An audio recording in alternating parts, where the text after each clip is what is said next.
Gripping silence is really what gets the people to donate. Yeah, no, it really gets them to donate. That's what brings in the donos, baby. Yeah, let's go. All right.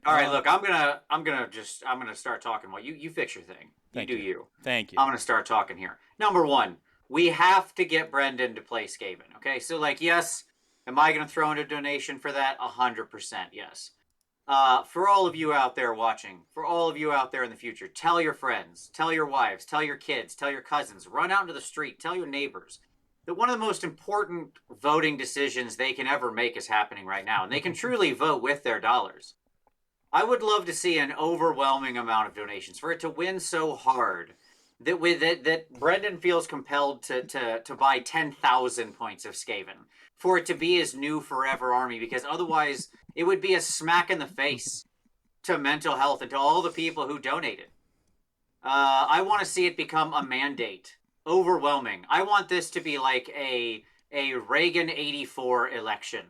Okay, like that's what I want here. All right, and everyone is on board. And so I want to see him have to like really dive deep into the range. I want him contemplating, does he need 3 Doom Flayers or 6? That level of depth into the range. Okay. Amazing. Flayers.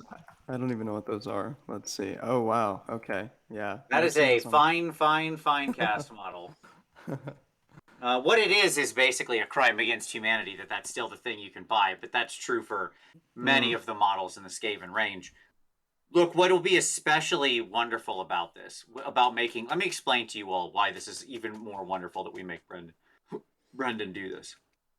I am still a believer that we will get a refresh of the Skaven range sort of next year-ish time period, okay? I think that Skaven, that book just feels like it wasn't given the full pass, and that's because they knew they had a second bite at the apple coming, okay? And so my particular belief is we're the Lumineth of this year. I mean, other than that the Lumineth are also the Lumineth of this year and are the Lumineth of every year, but we're like them. We're going to get our refresh and you know, bunch of new models and stuff like that, but it'll happen in 2023. So the important part here is we got to make Brendan buy all the old stuff now, months before all the new models come out. Then he'll feel compelled to also then go in and buy the new models. Absolutely. Yeah. You see, we'll double dip him. Or worst case, we do this again next year for next year's Rantathon. Just keep it going. Building Brendan's Skaven army. Yes. Forever at the whims of of like the mighty Rantathon. I'd just like to express how much I hate you, Vince. That being said, I do have our first 3 winners. Okay. Oh, I'm excited. Yes, very exciting. So the first winner, and Meph, I'll send you the spreadsheet here. Yep. Is for the Mystic Veil Essential Edition, and the winner of that is Soren. Yay! The mad lad. All right. Yes. The winner of the Creature Comforts game is Surgeon UFO. Nice. Congratulations. Yep. And then the winner of the deluxe edition of Pangea is one Jacob Berry. Amazing. Oh. Yeah. Wow. Yeah, the antics that I look forward to Age of Sigmar becoming a Pangea actual play in the future. So congratulations to all 3 winners. Thank you so much for donating, and thank you everyone who donated. Let's keep them rolling in. This is the new block. Brendan, what is the prize this block? What is the coveted? Yes. Well, the prize this block is one of our hosts here, or our guests here, not Tyler, because Tyler doesn't paint. One Vince Venturella, award-winning painter, will paint within reason a model of your choice. So between now and 2:00 p.m. Central, if you give $5, you are entered to win the Vince Paints You a Model block. Now, let me just also say that, I mean, Tyler, you've been on the paint train recently. We could give away a Tyler paint job, too. If you really want to raise some money, then it's gonna have to be a pretty high figure, though. Let's be real. Okay, so what's the target amount for this block If we hit that block, you'll paint someone a mini. All right. What are we thinking? We're at, I think, maybe 3,000. If we can, like, that feels like it's a little bit out of reach to where you're not going to have to do it. It's not a gimme unless a whale shows up. So Okay. All right. So- I'm on board with that. If we get to 3,000, that unlocks the milestone where I have to drink Pepsi milk. on That's camera. a double win. Yeah. That's a double win. Yeah, so 3K stretch goal. Tyler Emerson will paint you a mini. Now we're not promising the quality of the Vince Venturella mini, but it is a mini from the forever co-host of. I mean, you could have him autograph it, but really what you're donating for is making Tyler paint, and that's a gift to the whole community right there. 100%. I agree. Yeah. You know, The finest slap chop that you'll have ever seen. Honest. I hate that it's called that because every know. time someone says it, it has nothing to do with like whatever. It's just I immediately go old YouTube, like old school YouTube viral video crap with the slap chop remix. It's in my head right now immediately. Be slapping your troubles away, chop chop chop, slapping your troubles away, sure. chop chop. Like Constantly. immediately in my head every single time without I fail. agree. And so it's just now it's on loop. And You're welcome. so this is a mental health, mental health stream for Take This. I am not just a advocate, but I am a haver of mental health issues. I have recently been diagnosed with ADHD, as well as bipolar 2, and then CPTSD, which is complex post-traumatic stress disorder. So those are like my three triple whammies. There's some comorbidities, but those are like the big ones. And ADHD basically ensures that if I get an earworm in my head, it's freaking there. So it's just there. And so you now get that with songs too? yes, I wake up in the morning with a song stuck in my head. Every morning. I've had this for decades. It started right around when I was like 19. Like I remember when it started, and I couldn't control it for the most part. It only goes away during deep sleep.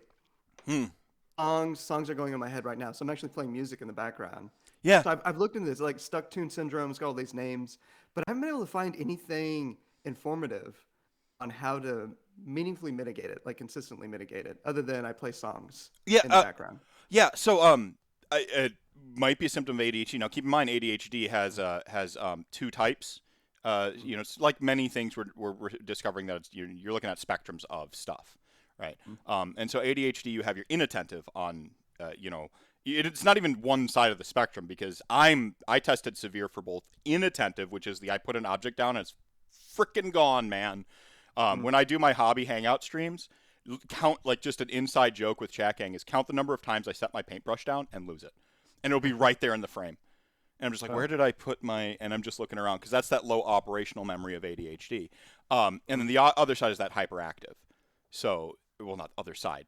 And I tested severe for both. So I have both. But all of them are essentially like a dopamine receptor dysregulation. One of the oldest diagnoses is actually ADHD. It got its name from a long time ago. And they now regret it saying deficiency because it's not a deficiency. It's more of a dysregulation. Because like one of the, if you go off of the I'm, ADHD, the behavioral problem kid, you're going to be wrong with how ADHD actually presents itself. It's not so much that, again, that deficiency, it's a dysfunction. So like ADHD people hyperfixate. It's like our freaking superpower. We're basically Spider-Man. And complete with the loud thoughts and everything. Like, why are my thoughts so loud? Yes, you heard it here first. Spider-Man is an allegory for ADHD. You're welcome, everyone. If you have ADHD, you have a superpower. You are like Spider-Man or Spider-Woman. So you're welcome, everyone. Yeah, so... Meph, no part of this rant would prove your entire diagnosis. My show is called Rantcast. How did we miss this for 36 years? Yeah, I mean, just like everything you're saying, it's amusing to me that as we go down this rabbit hole, and this is all good information, I'm just like, this is very much the in practice as it's happening. I don't think anyone could question it. You've always been someone who your thoughts came to the surface. Bonus Real quick, content. Indeed. I want to answer something in the chat. Somebody asked about any rules for the size of the models for painting. here's how I stated this in previous years. I'll paint whatever model you want. I don't care. Okay. I mean, like, don't ship me a Warlord Titan or something, right? Like, that's too insane. But I'll paint whatever model you want. But I'm going to spend a set amount of time on this model. Okay. Like, it's going to be X number of hours, which is what works in my schedule. So if you send me a single figure, like a hero or something, I will spend that whole time on him and you will get something that's probably pretty high quality. If you send me a massive centerpiece that's insanely complicated, guess what? The amount of time will not increase. So you will get the same, like, it is going to be X hours either way. And you've got to divide X hours over the surface area of that mini. And that equals Y quality. Yeah, so my alter ego, Mephisto Ori might donate, and I would probably send you my custom Necromancer. Yeah, he's cool. Sure. Archeon cape, scythe I kit bash together. See, something like that, perfectly fine. No issues with that. That's you're right in the wheelhouse there. That's great. I love a good character single figure like that. Yeah, good details. I got the candles on the back. I'd love to see what you do with the OEL. You know, like look at that motion I added to this thing. It's like the wind is whipping behind it. Yeah. Yeah, that's Manfred's cape or whatever, right? Archeons, yeah. Or Archon the Blacks. Yeah, there you go. I knew it was one of them. So ADHD thing. The main thing is like you have sort of 4 dopamine receptors, and 2 of them are jank. When it comes to ADHD. So this is that dysregulation. And one of them can just be blocked by a song all day. And that's just, so I, like you said, you have, you put music in, and before I got the ADHD diagnosis, when I started to become aware that I might have ADHD, and like you said, Vince, I am every one of those memes, thinking I'm just quirky, finding out I've had ADHD this whole time. Like all the memes, like tell me you have ADHD without telling me you have ADHD. I'm every one of them all the time. I started wearing headphones. They're usually like within quick draw range, but I cleaned up my desk. I started wearing headphones and just having ambient music in, and it was like putting sunglasses on for my thoughts. Sure, makes sense. Yeah, I mean, my solution, Tyler, I don't really get songs stuck in my head, but if something were to happen, or if I don't like what I happen to be, like I listen to, music is going in my head a lot, but it's always something I want to think about. Sure. And if I'm ever wanting to change the channel, the way that I've found to do it is just to, like, and this may work for you or not, I don't know, but I play another song in my head, not idly, consciously, actively. Like I go through the entire song from start to finish, and by forcing myself through all the verses and the chorus of that song, it clears out the other one, and now that one's on instead. Okay. I don't know. You try that. Yeah. You have to know song lyrics or whatever. Right. The only way I've found it really works is when I inflict the song on somebody else, namely Lulu or Molly, my partner. And I think that's just like a codependent we've been together 12 years thing where we're vibing each other's brainwaves or something. And so if I get it stuck in her head, just the next one in the Rolodex of music will get stuck in my head. But so right now it's slap chop. Like I'm still hearing it. Like just slapping my troubles away, chop chop chop, slapping your troubles away. Sure. Chop, chop, chop. It's hilarious. Hey, to me this that is Vince picked with that. slap chop. Absolutely, that's always the line I think about for obvious reasons. Yeah. I just got that connection now. There you go. Yeah, like the slap chop thing is so funny to me because yes, it does immediately invoke an earworm of sorts, and so it's funny that became. If you have the olds like us, right? Like you were there 3,000 years ago when the Strength of Man failed and made the slap chop video. Don't tell me of the ancient magic witch. I was there when it was made. Yes, right. Yeah. What are we actually talking about during this 2-hour block? We're all here together. What I don't even know what our subject is. What's our topic? I can't help but notice Brendan is still hanging out here, and so I was leaving the chat on the one side of the screen where it was blocking you, Vince, because I'm like he'll drop out and then it will recenter our camera and the chat will be in the right place. But he's still hanging out here, so I'm just going to move the chat over. You asked me last year. Yeah, sorry. Part of that Brendan. mess is because I'm in the other room right now and I can't hear you with the doors closed to keep the dogs out. So the doors can open up again as long as the dogs. Okay. Yeah, especially since it gets hot in here. The last year during Rantathon, you asked me a question, and I'm ready. it started haunting me kind of like about 6 or 7 months ago. I'm trying to remember, there was a point where it happened, but the question was, when do we hit the reset button on AOS? Like, Sure. if I'll let you set the context and frame, because it was your question. I'll let you sort of like frame that, and because I've been like the Slap Chop song, I haven't been able to get it out of my head kind of recently. And I think there's like a discussion to be had there. There's also if we can't talk about that for an hour and a half now, there's also a sort of bonus question, which is something I don't think we talk about a lot as a community that just came up to me last week. And if I weren't taking a vacation from doing podcasts after we finish my Super Bowl here, I would be scheduling this as a topic. So I'm going to steal from myself, which is the playstyle of an army. I think that's a complicated question that we don't really talk about. We'll say, hey, find an army you like the aesthetics of, and that is your playstyle. But there's a lot to unpack there. We don't talk about how your playstyle can change, how points can change your playstyle, how there's this pendulum, this wheel that always turns in AOS. So you sign up to play the tank army, and then in a year, you're not anymore. What does that mean? How do you caution both new and veteran players on something like so? That's the bonus topic if we can't Love talk that about one. the reset. Yeah, I mean, we've got Tyler here, so we can talk about anything for an hour and a half. Absolutely. That is a very low bar. Okay. Yeah. Yeah. Well, I'll tee up the first one. Maybe this will be a short conversation, actually. Yeah. Because I think I have a simple answer for it. I've been thinking a lot about it. Because since we, as well, just off and on, it's bounced around in the back of my thoughts. It's Warhammer Weekly on Saturday. I'm going to let you two take it while I go top up on coffee. I'm going to be listening on my phone. You're fine. Okay. Yeah, all good. Good, buddy. All good, man. You do you. All right. So, Tyler, what he's referencing here is the Great Reset effect. So let me bring the audience along as well. Okay.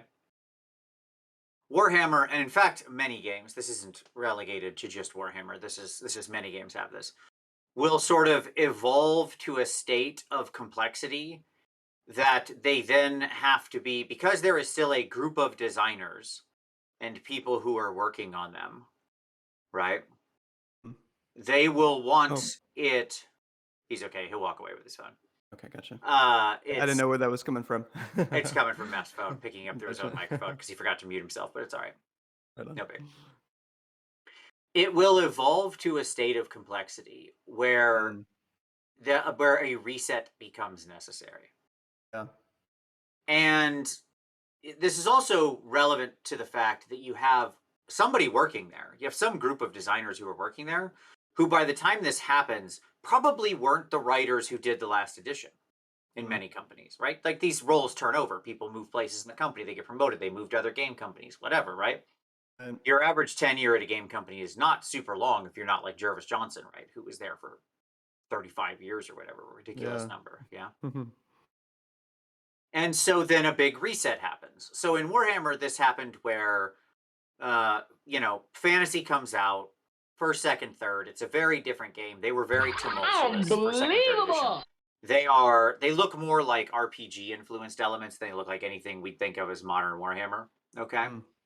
It's a very different game. Third edition's when it would go ahead. Was third the High Elves and Goblins box set in like 92? No. Was that no, fourth? That's fourth. That's fourth. Okay. So you're like, third edition would look kind of like what you perceive Warhammer to look like. It would be like Warhammer on the other side of a fuzzy piece of glass. Yeah. Okay. Like, the stats looked kind of right. Okay, the races looked kind of right. Things were sort of there, but it's like when you travel to another country and you walk into a convenience store and you're something of a grocery and you walk through the breakfast aisle and everything looks similar but slightly wrong. Right. Okay. Yeah. They don't have like Cheerios and Frosted Flakes. They've got like Frosty O's and Cheery Flake bits, and it's like, wait, what is this nonsense? But the boxes still look similar and are brightly colored. Anyways, and then it all resets in fourth edition, which is, yes, the High Elves and box you're talking about. 4th and 5th. So 92 to roughly 2000. You had 83 to 91, so about 8 years. Then you had 92 to about 2000 with 4th and 5th that were both very similar and built on the same mechanics. And then you had the relaunch in 6th edition with Ravening Hordes. An important thing to understand, Tyler, is that how much the game changed between 5th and 6th. It was huge. Like, these are big changes. Do you recall? I always think of them in terms of the box sets, and I could Google this, but do you recall the box set images of 5th and 6th? Yeah. I mean, 5th edition, yeah, sure. 5th edition was Bretonnian versus Lizardmen, the famous enemies, Bretonnians and Lizardmen. Sure. And 6th edition was the dwarves and the dwarves box set that had the I think it was orcs or whatever, but it had the terrain pieces that everybody still loves and integrates all the time. The little rock face, dwarf face things. Mm-hmm. And anyways, it's important to understand how big the game changed. Like, so much, Tyler, between 5th and 6th. If you look at an army in 5th edition, if you were playing like a non-horde army, so like non-Skaven or goblins, you probably had like 25, 30, 40 figs in your army. Oh, wow. Okay. If you, like, Chaos, you might have had, depending on the Chaos army you were running, you might have had 15 or 20. Like a Chaos Lord, some Knights, a block of Warriors, a monster, you're good. These things were expensive. Yeah. You know, maybe like a Bloodthirster or something. Right. They were doing 2,000 points back then, right? Or was it 1,500? Yeah. No, it's Okay, it was still 2K. 2,000 points. Yeah. It's just like, they were very small armies. It depends kind of what army you're talking about. Like, at that same time, I did build, you know, Skaven armies that were many, many figs, but that's because you still had the super cheap options in that army, like Skaven slaves or whatever, right? But, you know, things like Daemonettes were like 30 points a piece. Something crazy. I mean, they were elite, right? Then, oh, how the tides have turned for my poor Daemonettes. Right. Yes, Ulf Payne says dwarf armies were tiny. Absolutely, dwarf armies were so tiny. Like, a big block of dwarf infantry was 12 models, 4 across, 3 deep. That was a big block. Like, that was your anvil, right? Wild. And so it was just it was a really different world. So anyway, 6th edition comes along, resets everything. Ravening Hordes, this expansion launches. It was a lot of fun at the time. It was one of those golden ages because they printed an index with everybody's army and everybody on the same point, like everybody at one point, so nobody with basically special abilities. It was just everybody's on even footing. And then they print army books and ruin everything. So W. Soren says, my brother ran 5 blood crushers, 10 blood letters, 10 blood letters. Right? That's not like this, but they were the elite. That's so hilarious. Yeah. 10 flesh hounds and a bloodthirster for a long time. Yes. I can't even. Age of Something says, I distinctly remember having a lot of skeletons and zombies, but one vampire on foot was worth like 500 points. Oh, God. Yeah, I mean, this is how it was. Like, heroes were so expensive. There were like really cheap infantry that you could still get large numbers of. The true bottom of the barrel. Skaven slaves, zombies, skeletons. They were meant to sort of exist in mass numbers. But then again, mass number meant 20 or 25, not 60. Right. At any rate, so then that goes along for a long time. That life cycle wears out its welcome big time because that goes through 6th, 7th, 8th, the death of fantasy from 2000, let's call it 1-ish to 2014 effectively, right? Side note, if you then we start getting word of Age of Sigmar coming the next year. Go ahead. If you had to try to, I know why questions are often difficult to answer with a silver bullet, but if you had to take a guess at why that system did so poorly over time, what was it? Was it the hordes where you just had to have too many models they were asking you to buy, or was it? So it grew and grew and grew in complexity and size. Okay, and became more and more niche. First of all, updates were very slow.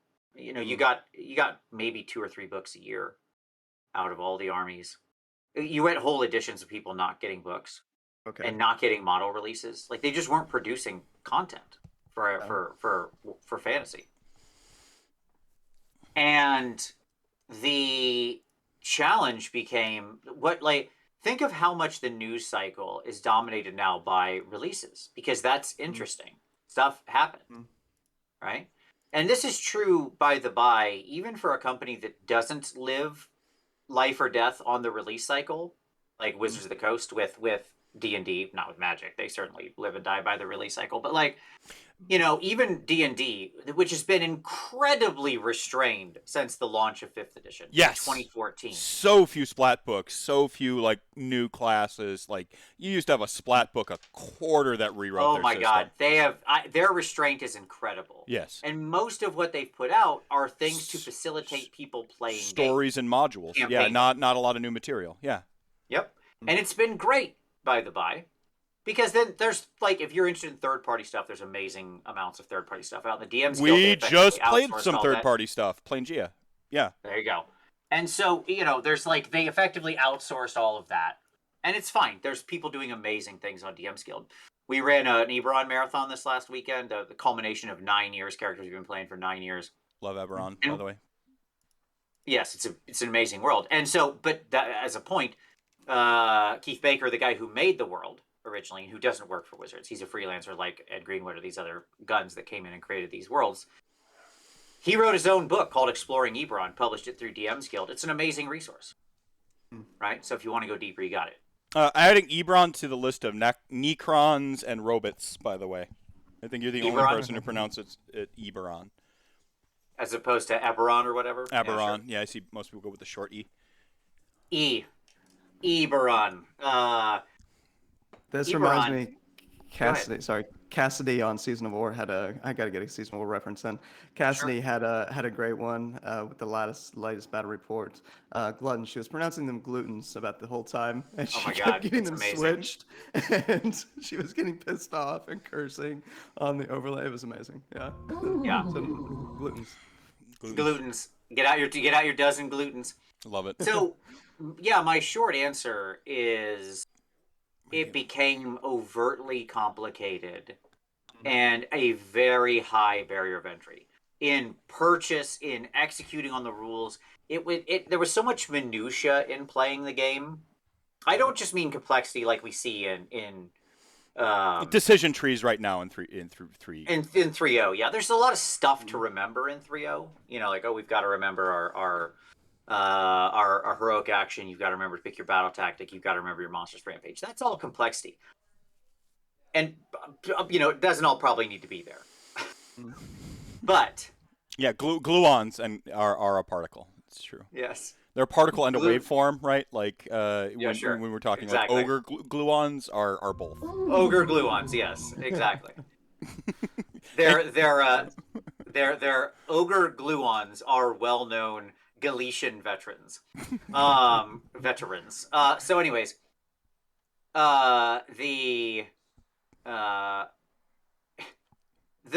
this complexity was very different, Tyler. Okay? Because one, it used a lot of this thing that people think they want back, but they don't, which is universal special rules, USRs. Okay, and I will die on this hill that universal special rules are worse for the game overall. And what are they exactly? Imagine if your war scroll, instead of saying it's rules and having bespoke rules to that war scroll, just had 5 bold keywords. Okay? And then each bold keyword meant something that you've got to go read somewhere else to see what it does. Okay. Okay? So, like... I think I was hearing maybe Heresy brought back some of this in 40K. Horus Heresy was doing maybe some of this. It absolutely does. Yes, 100%. Okay. Now, I don't think that consistency in rules text is bad. I don't care if they use the same rules text and introduce concepts like kind of this is how cavalry works, so they have this special ability and it does this thing, and we reprint the whole rules text on everybody and we standardize the language. Fine. That's not USRs, though. Because the problem with USRs is they built to like 1 million. That's complexity. You have like 100 USRs, you don't have universal special rules. Anyways, you got that. 2, all the complexity was hidden in the movement.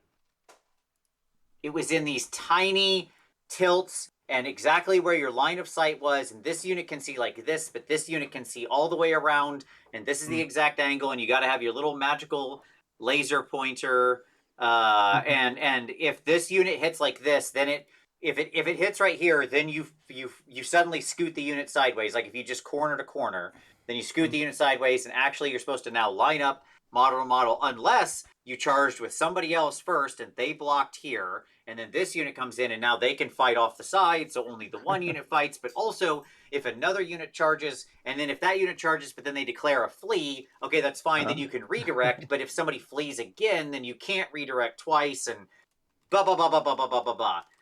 Yeah. Right, so it's this complexity of exception upon exception upon exception.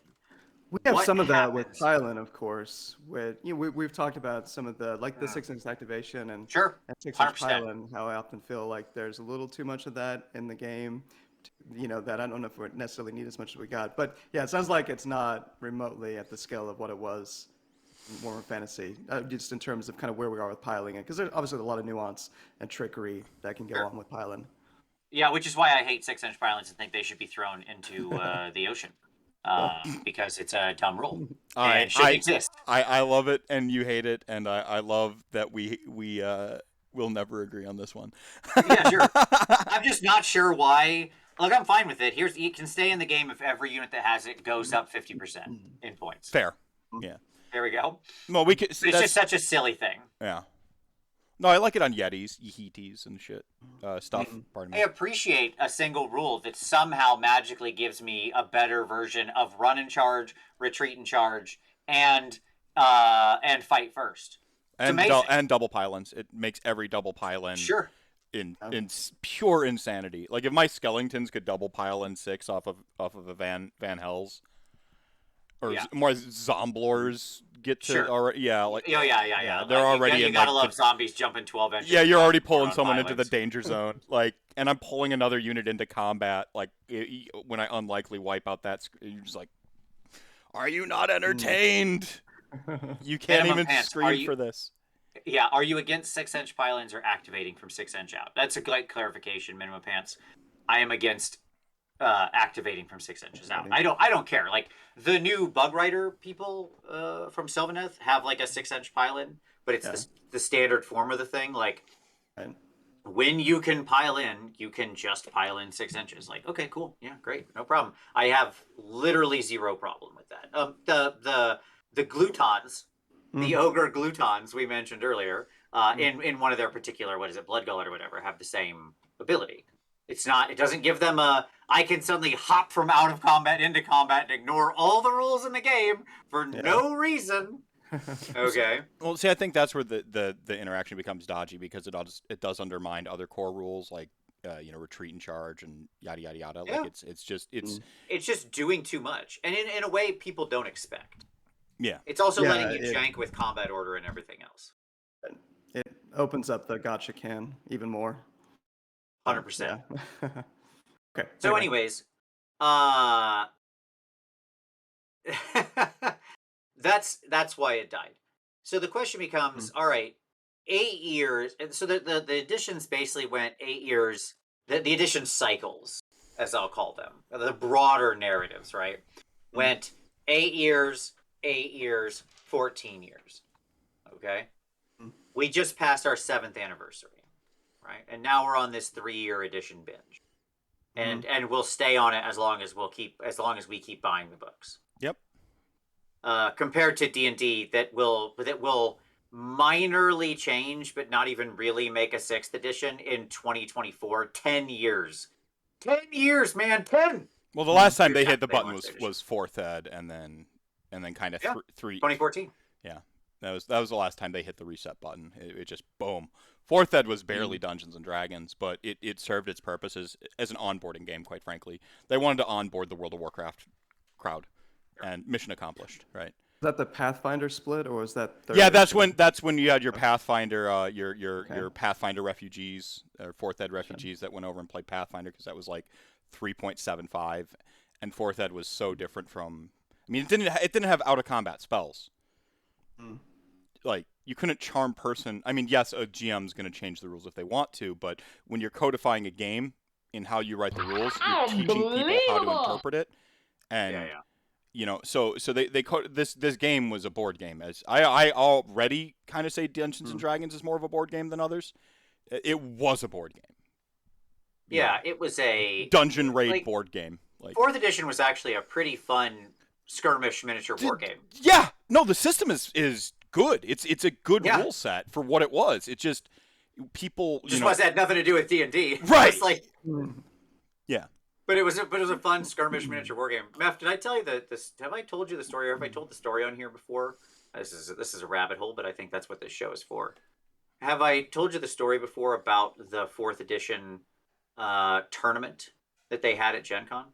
I don't recall the story. Well, everyone, tuck in, ladies and gentlemen. We've got a fun story for you. So many years back, during 4th edition Dungeons & Dragons, which, as I said, is basically a miniature skirmish game, war game, they had a tournament. And the whole idea of the thing was hundreds and hundreds and hundreds of groups would come. You could bring your characters from any legal published stuff. They had exact rules for character creation. Okay, so you had to make them within this tight bounds. You know, exactly what they could have. And you had to then beat a series of 5 encounters. Okay? So you had 5 encounters back to back to back to back. And you did not have a lot of time for this. You remember how long 4th edition encounters took, Meth? They were like... That was the game session. It was so long, right? And you did not have a lot of time to complete this. Okay? You had to be fast. Fast, fast, fast, fast. Faster than chess clocks AOS? Faster than chess clocks AOS. You got it. And so they said outwardly, this is going to be really hard. We don't know if anyone will beat this. Like, we're going to try to kill your characters. Okay? All right. So that was the setup. Was this TPK, by the way, the game group TPK? Or was this run by somebody else? I don't remember who ran it. Okay, I mean, it was Wizards facilitated it. Okay.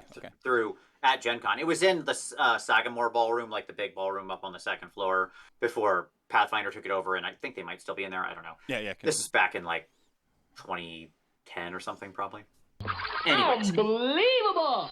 They so they announced this, and Tom and I got together, and we were like, "Oh, no one can beat this. We'll show you what this means." Okay, so we recruited 3 more friends. You were allowed to bring. You had a 5-man group. Okay. And Tom and I sat down and sketched out exactly the right group of 5 players to tackle. We had no idea what the encounters would be, but we knew we could handle anything. And we had ace in the hole abilities for dailies that we knew could just shut down an encounter and win it for us. Mm-hmm. All right? If the situation arose. Right? Like, if X, then we just instant win this encounter because we can fire off this daily. All right? So we drilled, we practiced, we ran sample encounters. We would like have people over on the weekends before Gen Con, and we would sit there and run 5 encounters back to back. How fast can we do this? And like, I was team captain, so like I was running an artificer, I think, who just buffed people. I just got to interject with one thing. Go ahead. Nerds! Totally. All right, Super go on. Duper. Yeah, go on. Completely fair. Okay. And so we math this out, we practice it out, we speed run the encounters, okay? We go to Gen Con. And I'm like pretty nervous because I'm like, are we going to actually get this thing? Are we going to be good enough? Okay. And we sit down, and the first thing the GM does, and this is like the Sagamore Ballroom for people who've been to Gen Con. So there's maybe 200 tables in this room with people playing. And these run all day. Okay, so for thousands of 2 straight people days. rotating through. Correct. And so we sit down, and the first thing the GM does is he's got his DM screen, and he takes a piece of paper that was taped to this side of his GM screen, and he flips it over, and it has a bunch of like Andy Dufresne number of days I've been in prison on it, like hash marks, right? Oh, I love it. So he's like swagging off on how many parties he's killed. Yeah, he's like, this is how many people I've killed. Amazing. And we're like, okay. And so then we sat down and we started going through the encounters. And we started crushing the encounters. It was so much. Like, we blew it away to the point where 3 encounters in, we were so far ahead of time. I said, hey, look, we already beat 3 of these. Like, normally you're on a clock. You're sitting there, like, playing it hard. Mm-hmm. Like, you don't have time. I was like, you know what? Can we take a break? Everybody feel good about a break? let's just get up, walk around, let's go use the restroom, chill out for a minute. We've been at this for a little while. We got up, talked for a little while. Fine, just had a relaxing, had a drink, came back. I need to know the DM's reaction when you ask this. I gotta. By that point, we had started the psychological warfare. We broke him. Here is the answer, Meph. We broke him, okay? And let me tell you why. Because our fighter was specifically built to trigger attacks of opportunity and then punish people for it. Like, when people took attacks off turn, it just gave our fighter... you break an action economy this way. Yes, he would just give him bonus actions, okay, in response to their attacking him. And... in, like, the third encounter, there was a bunch of these oozes or monsters or something, and we were up on a tower with a lot of open space around the edge, and we have a push party. So immediately we got into the encounter, and we're just like, that guy's off, that guy's off, that guy's off, that guy's off. We're in a giant tower hundreds of feet high. They hit the ground and die. And we just, we flatlined the encounter. In fact, the fighter, we couldn't figure out how to get him off, so the fighter ran past one of them, triggering the opportunity attack, which then he hit him, and in response, the fighter could push him 15 feet. And so he attacks, misses, the fighter pushes him, knocks him off the building, kills him instantly. Mm-hmm. Okay. And so we get back in and we sat down. The GM stopped making opportunity attacks against us. He wouldn't even do it. He was afraid to do it because he didn't know what we had planned. The fourth encounter, he was like, oh, you guys, this is going to be a tough one. And it was this thing where every square you touch, you remember I had little minions that had 1 hit point or whatever pop up? Mm-hmm. You know what I mean? Like minions in 4th edition, they're little 1-point duders that just take a hit. The whole idea was every square that something touches pops a little minion out. Well, the idea it's you're wasting action economy. They're trivial, mm-hmm. but they take an action. They might as well have infinity hit points that just says correct. Yeah. We had picked a daily on our cleric that everybody in this massive radius takes 5 damage. Okay, so we just went, okay, the fighter moves and triggers every one of the squares that can pop the things. They pop all out. The cleric uses the daily. Do we win this encounter? And he's like, well, yeah. So great, let's go to the next one. We beat it with so much time to spare. Okay? We crushed this. And the GM was like, I don't know, good job. I guess fill this out. I haven't had to give this to anybody yet. We were one of 2 groups that beat it. Okay? The other group that beat it, it took them 2 tries, and they were a cheater ranger party using spirit cats. So do you know, remember you could have pets that the enemy couldn't move through? They had, ghost cats that couldn't be interacted with. So it was 5 rangers with 5 spirit cats that would set up their spirit cats in a line so that the enemies couldn't get at them, and then they would all just shoot them. Yeah. Okay? So it was a skew party. And it took them twice to get it. All right? I'm just saying. You started telling the story, and I immediately thought of something called TPK modules, which was their whole thing was they were designed to cheaty face kill parties. And Halo and I were in one of them. We did a couple different ones, and I remember we had that moment. I call it the "oh really" cross your arms, lean back thing. I am very much. I don't know if anyone caught the first block with Travis Winters and Atlas Games and Catherine, Katie, and Jackie. I had a blast. I don't know if anyone noticed, but I role play pretty heavily. I'm definitely on the ROLE side of things, but I love me some optimization in games. It's the the beauty of this was because the nature of the thing, it tied the GM's hands, right? He couldn't just change rules or fudge rules. No. This was a tournament. Everything had to be above board. Every roll he had was made in public because it had to be, right? You either beat the thing or not. Yeah. It switched all the expectations. Well, right? Yeah, we did. We used to do what we called arena wars, and they were basically to clear out because I'd start running. A new book would come out talking about creep and when do you hit the button. A new book would come out. My party would buy the new book because they wanted to play stuff from it. This happened especially in Rifts. And so now we want to play the Rifts Atlantis stuff, and now we want to play the Mystic Russia stuff, and we just jumped around, and so we get these huge pools of characters that were left around from campaigns that never got finished, or I ran a little 6 adventure arc or whatever, and then we would do what we called arena wars, which is all the characters would end up in Atlantis in city ruins, and then it would be the most dangerous game with their players in rounds, sure. And then we would just thin them out. That expectation going in is you're going to murder each, and it helped with that. It helped keep people's heads clear from the cobwebs when it was time to role play. that they weren't adversarial in the game because they knew arena wars would happen and we would like clear the cobwebs and then like they could just focus on the campaign at hand. Sure. It was really good. I thought it was a pretty ingenious maneuver. So Arena Wars was like that. We also had in Dungeons and Dragons, we did like the cheesemonger games where we're just like literally make the most powerful thing you can. It's a tournament. Sure. You know, inspired by One Piece. Like just make your most One Piece character imaginable. Sure. So we did stuff like that. And when we went to like TPK modules, and like I said, I'm more on the role play, but I love me some I love me some. Yeah, it's fun to just take the gloves off once in a while. Yeah, see how hard I can push this thing. Like I had a dragoon in Pathfinder with the leadership feat, so it could actually ride a dragon and like spam its lancer attack for like ×10 crits, just by dropping off the back of I got it to do free action. What was it, leap attacks or flying kick or something like that. So I had this like dragoon who literally the system is supposed to be on a charge, you do this, and I'm like, no, I'm going to literally make Kane Highwind, and I did. And so it could spam, remount, free action, bonus action, drop off, and hit you, and just every turn do this with pounce. And so just insanity. I love taking the gloves off. And we went to this TPK modules, Haywo can corroborate us playing TPK and stuff. And the GMs were like, this game is designed to kill you. And Haywo and I both crossed our arms and leaned back, and we went, oh, really? And him and I just like, we had a party of like 5, and we just two-manned the whole like Temple of Elemental Evil style dungeon. Just him and I think he was like a cleric and I was a wizard, and we just like just through the whole thing. I remember people are just dying around us, and we're just like, first time. Yeah, I want to bring Tyler back into this because the poor man has just had to sit here and listen to this story time. But like, I'm learning things. The connection point here is this. At the end of that thing, I sat there and went, oh, 4th edition's done. Yeah. Right? Because it brought into crystal clarity how stupid what we were doing here was. Right? And so, to return this back to Warhammer, and Tyler, I don't know where you think. My personal hope is that we don't need to ever reset again. I think the bones of AOS are fine.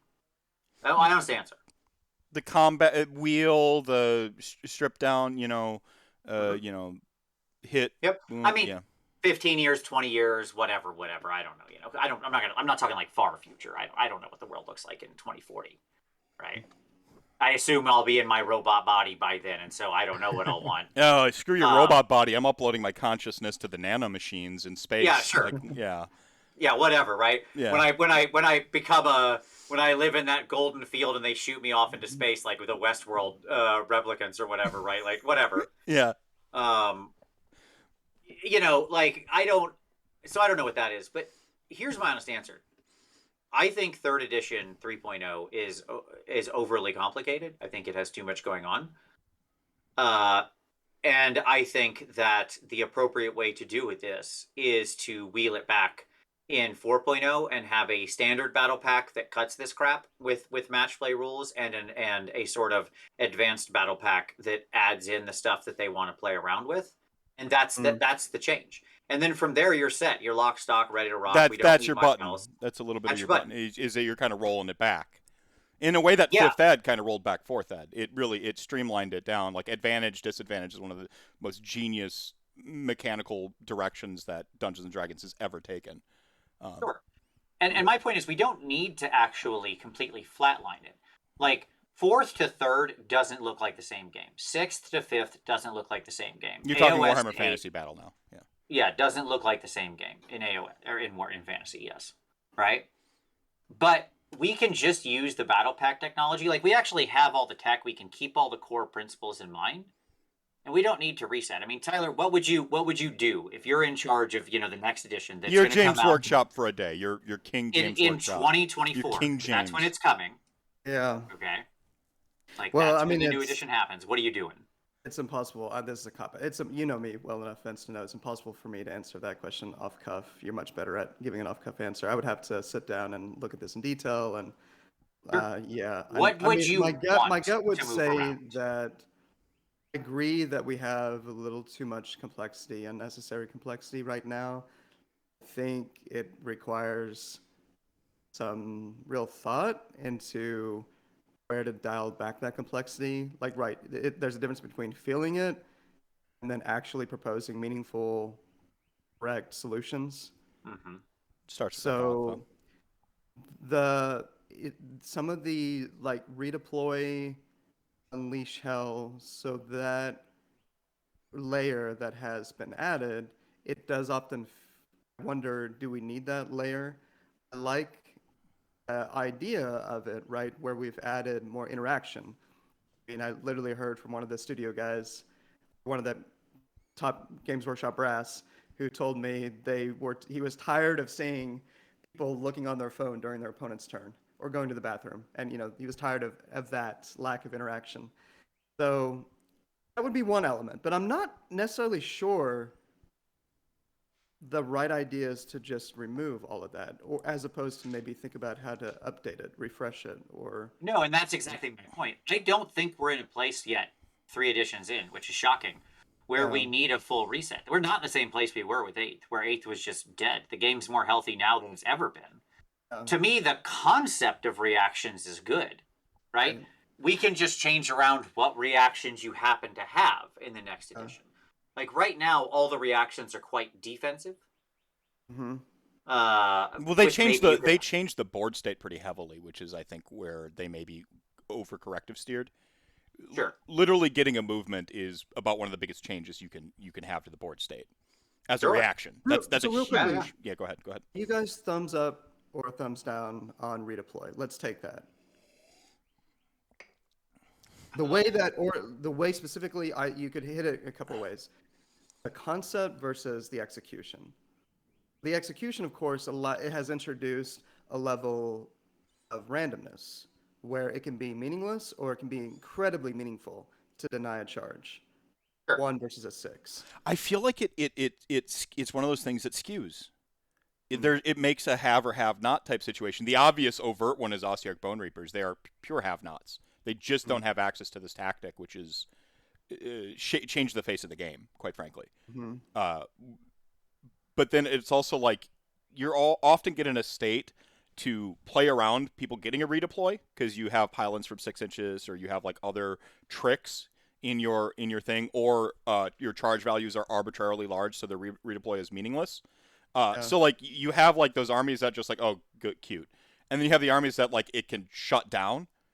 And then when you add redeploy with the unleash hell, you're essentially, again, another axiom of have nots is the armies that can utilize both those versus the armies that can't. And that's where like I like it. Like conceptually I love it, but in practice the more and more we play, the more I'm like, take your redeploy. All right, fine. Like let's come back in 20 minutes when you've figured out like the exact like beardy direction you're diagonaling in. That's it, Meth. That's my main issue with it on first principles is the time addition that it can add, particularly for nutcases like me, who's trying to optimize at every moment, sometimes taking too much time in that process. And so, I mean, chess clocks could. I know that's a whole other topic, but I'm a player that. That's one of those. If you pull the chess clock lever, all these other. It's like those Resident Evil puzzles where like you have to pull the various levers to get all the colors to turn green. Like when you pull that lever, it switches a couple other boxes colors. It's a whole discussion for chess clocks. Is there another solution that solves the problem the same way as chess clocks? Do chess clocks introduce other problems? Yeah, you have to go through your whole order of operations on something like that. And quite frankly, this game isn't built for them. And I'll give people a very simple why no. There's no fail state in our game. There is no knock the king over moment. There is no snipe the leader in Warmahordes moment in our game. There is no fail state. So chess clocks are anathema to like what they would people are proposing a solution to they're proposing the wrong solution to the wrong problem when they talk about chess clocks. And so we're never ever having the same discussion about them. Well, speaking of, I moved the goalpost. That's good. So going back to redeploy. Yeah, Vince, what are your thoughts on it? Well, I think that Halo nailed it when he said, I love it when I get to do it. I hate it when my opponent does it, and I hate when I roll a 1. I mean, I think that sums it up pretty well, right? One has to imagine that's creating 3 feels bad situations from one mechanic, right? Yeah, sure. I mean, there's a lot of interesting counterplay to it in what it allows. Like, it's one of those mechanics that's tougher because every game element, as I've said thousands of times over the course of me doing this stuff online, every game element has a good and a bad, right? A positive and a negative. It's going to bring into the game, right? You like the wheeling it back to the simple hit and wound numbers, where it's just a flat number, right? Positive, it makes the game go way faster. It makes it very easy to recognize the value of a troop on first read. I don't need to do math or know more really about the game, right? I can just evaluate. If something says 2 and 2, I know it's really good. If something says 5 and 5, I know it's really bad, right? As far as its attack profile, not the total quality of the thing. There's a lot of positives to it. The downside is a little bit of verisimilitude where you're like, wait, this weedy little dude who got himself up to a 3 to wound is still wounding the super tough Archeon on a 3 up or whatever, right? Sure, right. And it's like, okay, there's a little bit of quote unquote, I guess, realism lost there, whatever the heck that means in this context, right? But clearly there's more good than bad. Redeploy is one of those mechanics that where it's like, it's close. Right? Like, and the problem is, objectively, we can't measure these things. No. It's not like I can put it through a calculation and go, well, I see it. Well, I mean, all NP is like this. I'm in there with my lab code and my goggles, and I'm like doing some tests and pull out the little piece of paper. Oop. It tested 52% positive, 48% negative. You can't even pull for it because you're going to have like sample bias. You're going to have all these other things that dilute and pollute it. That's what we want, these air of objectivity to these design decisions for something like this when they're that close to call. Especially like we really try to qualify it and quantify it as best we can. But it's one of those like I think it's too close to call. And what's the benefit? And I just don't see. Even with, like you said, the Hey Woes thing is like when I do it, I feel great, except for when I roll a 1. When my opponent does it, I feel horrible. And that's not always the best litmus test because, when my opponent wins, I feel horrible. And when I win, I feel great. Like that's not a great qualifier for this. But in this case, because it is such a finicky mechanic when it ends, at the end of the day, I'm trying to find the exact literal angle to redeploy at. I am literally angle shooting when I unleash hell and angle my troops. Like I am definitionally angle shooting you when I redeploy and unleash hell. Go ahead. No, let me say 2 things real quick. 1, come on, people, let's get those donations in. We got to get Tyler up to painting something. I'm excited to see who's going to win, who I'm going to be painting stuff for. So can't wait to find out. Don't forget, I look forward to painting a model for somebody. It's been great the past couple of years. So get those donos in for a good cause. Let's get Tyler painting as well. Throw in some money to my own demise. I kind of get the PayPal to work on my screen here, but anyway, I'll do that for the show. But yeah. When people can't get their PayPal to work, we've had this issue before. It's usually a refresh, relog refresh type thing. So. It might have to do with I'm using 2 monitors and with my weird setup here right now. But anyway, I'll get it figured out. You're good. Now, the second thing I'll say is let me throw a slightly different suggestion at you, okay? And get your immediate reaction. Let's talk. Like we can throw this into clear relief by contrasting this against a different version of this rule. What if redeploy was called like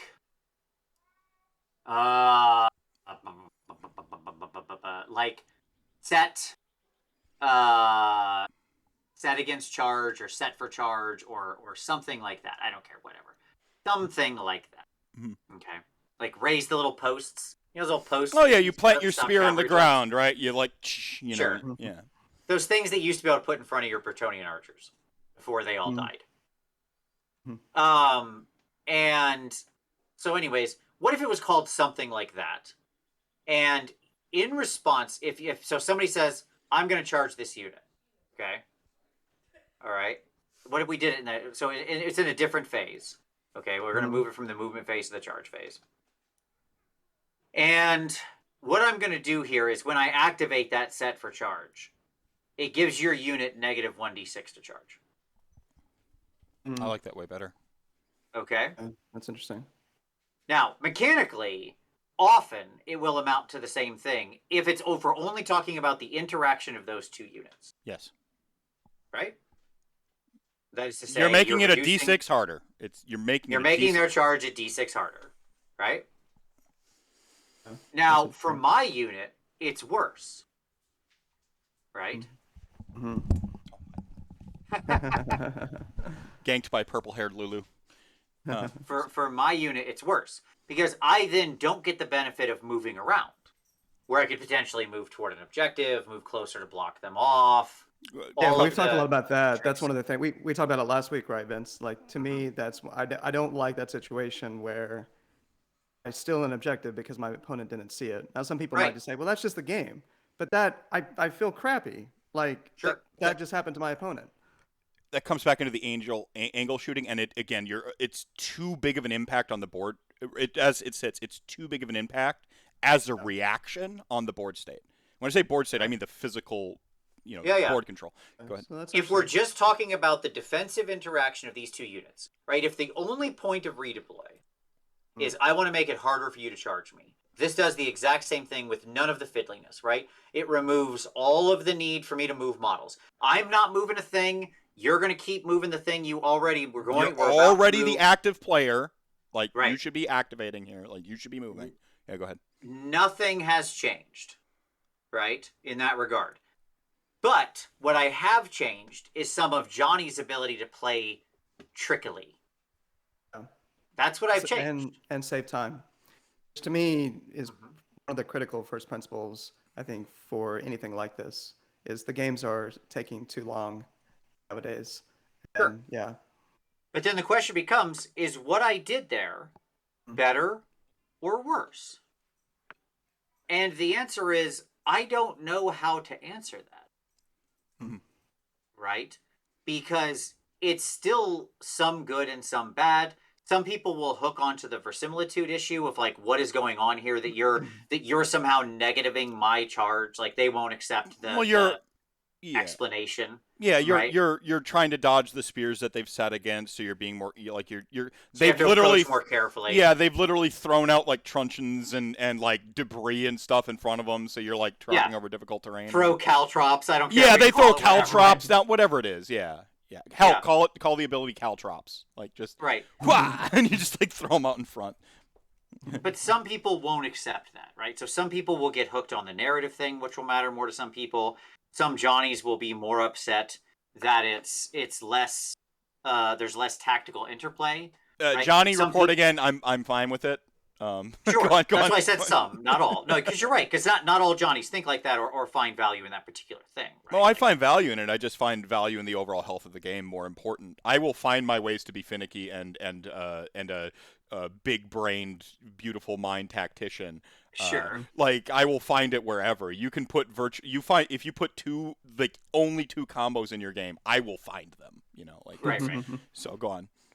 But my point is that you could change things around like that. Right? You don't need a whole new edition. We just say, okay, what was redeploy is now this. It's now throw caltrops. Right? Yeah. And all of a sudden things have changed and maybe gotten better, maybe not. I don't know, but it's a different take on the thing. Right? You could add more offensive.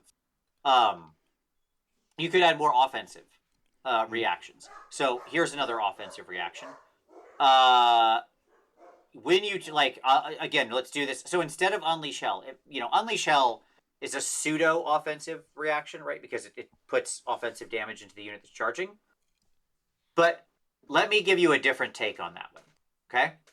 Now that we've more or less struck rerolls from the game, for the most part, Slaves to Darkness pending once they get their new book at the end of this year, then we'll more or less have this little problem gotten rid of. Right? Okay, let's imagine if we get rid of Unleash Hell completely. That's gone now. Okay? And instead, we have like something called Double Down or Fight to the Last or Fight Harder or for Sigmar or whatever. I like hold the shoulder buttons. Like you hold the shoulder buttons down to use your V trigger.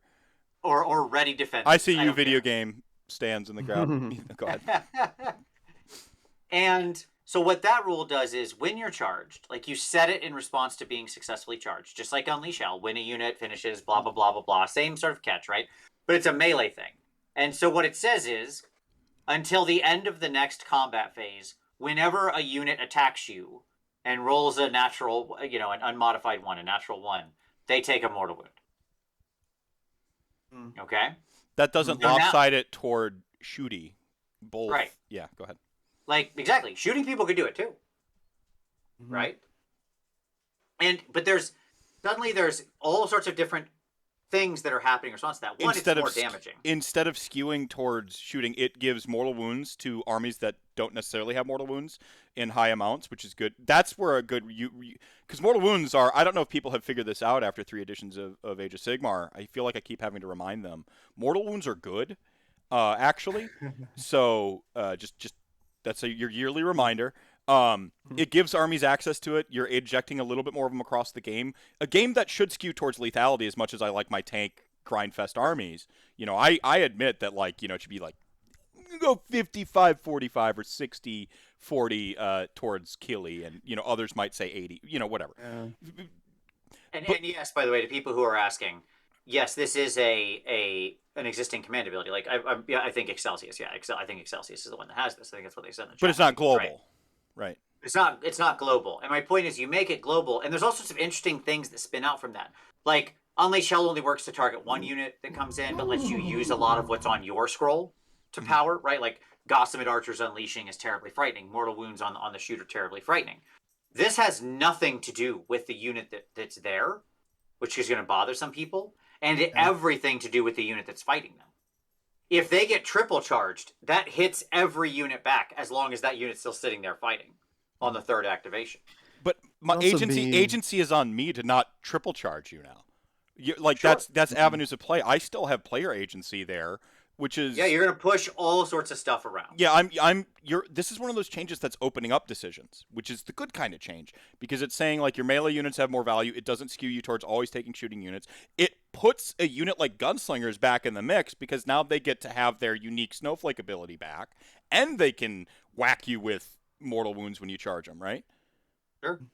I was going to say, guys, it could be a soft incentive as well for not running Death Star units to do MSU. You know, been running a lot of 10 protectors, right? With, if you all glaives, you can 51 attacks on 10 protectors. So that's a soft incentive to potentially not do that. You know, because that might mean that I'm going to roll 10 ones and take 10 mortal wounds on those 10 protectors. So it punishes high attack units a lot more than low attack, high power units. Which right? And I mean, that's generally always been kind of part of the platonic Warhammer space, is more, you know, MSU is better, basically. Right, you know, and monster, putting a little bit more intrinsic value on a monster than, you know, we maybe went too far in one direction with the monster hammer, depending on people's perspectives, but you still want to. Being a single model on the table has less intrinsic value than being multiple models, right? So to not punish them extra in the combat phase is, I think, pretty good, generally. So my point here with all of this, Meph, this little thought experiment, right, is to say, hey, look, I think we still have lots of gas left in the tank of this particular edition, because we haven't even really fully explored the design space yet. I think there's a lot of ways, like, we might not agree. My problems right now with AOS are almost completely in the execution of a few certain items. We don't. Go ahead. But not the underlying foundation. You go. That would explain my disharmony personally, like my personal discordance, because I look at 3.0 and I have a very complicated perspective. I am factoring out some RL stuff. I'm not having as much fun, I'm going to say empirically speaking, playing 3.0 as I was having playing 2.0. And there's other environmental factors, obviously, but I mean, factoring for those. I like extra decisions. I like the highlight to player agency and player skill coming up. But even in 2.0, I think when JP Janis ran the first figures on, like, how much does player skill account for in AOS, it was, even then, it was a higher clip than other games, right? I mean, it depends on where you are in the curve, but yes. If you're in the middle point, if you're in sort of the middle part of the curve, the fat middle, then player skill had very little to do with it. Like, your skill couldn't, the army won. If you're at the high end or the low end, player skill is the determinative factor. Right. Yeah, even more so than, like, dice and luck. So so it was like it was. But even then, even in the fat middle, the that percentage skew, we did the math on on like chess the other day, and chess is like, you know, some sort of gold standard or Magic the Gathering, and player skill was even lower in those when you're talking about like fat middle curves and stuff like that. So, or elo is what we use in chess, or what is used in chess. So when you're checking equal elo, it's like even less of a factor than what it was in AOS. You're talking about the difference between like 2% and 4%, and like AOS had like 6 to 10 to 12% even in the fat middle, depending on what other metrics were in play. So yeah. So my ultimate argument is I don't think we need to punch the reset button anytime soon. When I think we've got so much more space we can play here and fix some of the execution problems and have a grand old time. Right? Like maybe battle tactics shouldn't be part of the base game. Maybe they should be part of certain battle packs. Right? And then we have a standard battle pack that doesn't have those. Maybe we need to change some of the reactions around so they're simpler to execute. Or maybe some of the reactions only activate in certain battle packs. Right? We can do all that. This is a personal question for both of you, like your personal read, right? Do you feel that the game feels a little bit more homogenous right now? Do you have that vibe? Yeah, sure. Yes. Could you go into some detail on what you mean by that? I mean, I could assume I know what you mean, but could you? I feel like it's missing a little bit of its rough edges, quite frankly. I call them, you know, in design, you know, flaws as features, right? That's not a bug, that's a feature. That those rough edges, I feel like some of those have been smoothed out, and we're like looking at this kind of uninteresting ball of AOS. Like we're not in the platonic state, but as we've like moved away from, it's not even about the wackiness of the rules. It's just it feels like we're seeing a more rote version of the game, and it's just like I said, it's a vibe check. It's hard to quantify, which is why I asked. Like, you know, this is a personal question. I don't really feel that personally, but yeah, I mean, maybe it would be helpful to try to get a little more detail on what you think you might be implying by it. Like when I think of rough edges, is it potentially you're thinking of? I mean, you said not necessarily wackier rules, but sort of that which is outside of the norm. I feel like every army's going around and scooping up all the buffs, and everyone's got them all. You know, like I don't know that I feel that. I think they're doing better at separating armies and their feel in 3.0 with the 3.0 books. Okay. What I see, the reason I'll say I agree with you is because I think what they've done both a good job of and a bad job of is they've managed to squash out a lot of the things that were wacky and problematic. This little jerk notwithstanding. And I know I'm offended. Purple Sun. Right. No, I borrowed a Purple in the Sun like trash at can. 3 different tournaments, and I put way more effort into the base than the sun because I was waiting to have an airbrush to do the effect I wanted. But look at that beautiful base I made with the ruins and stuff. Yeah, and glow effect. Meph, I love, by the way, your counter view on the Purple Sun. Yeah, you're welcome. Respect the hell out of you for it. Keep it up, my man. I'm gonna keep going with it too. I ran an entire adventure based on the Purple Sun for the Mortal Realms, an adventure I wrote back during the Best Damn Soulbound shows, and I had even more fervor to run that adventure the way I ran it. So I can't wait for that to come out for everyone else to enjoy. But go on, Vince.